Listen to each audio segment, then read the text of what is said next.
Hej, i dag vil jeg godt have lov at vise jer, hvordan man skal partere sådan en flot hare her. Den ser sådan her ud. Det er sådan en pæn mellemstor hare.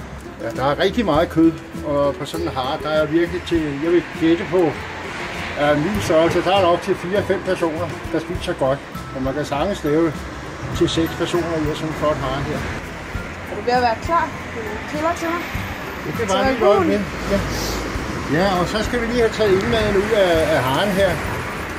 Og det er så dejligt nemt med sådan en lille hare her. Den tager vi bare sådan en snit hele vejen ned igennem haren. Så klipper vi lige haren op her.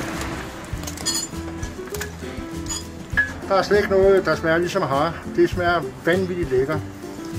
Så er haren delt, og så er man stort set færdig, når man har pudset alle hænder og ting og sager, og så vil Anna så over.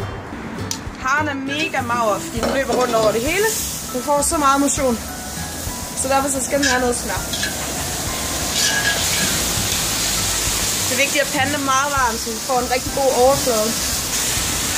Meget vildt har den her sødlige, meget kraftige, jernagtige smag. Det har en hare som sådan også, men den er ikke helt så sød, som man umiddelbart vil sige vildt normalt er. Så jeg plejer at give hare noget sødme via æbler og løg. Når løg bliver brunet af, så bliver de også søde. Og nu kommer jeg laurbær, hasselnødder, kartofler og knoldselleri. Så skal det hele dækkes til og simre i 2,5 timer cirka. Så er kødet lige til at pille fra benene og så til spidsen.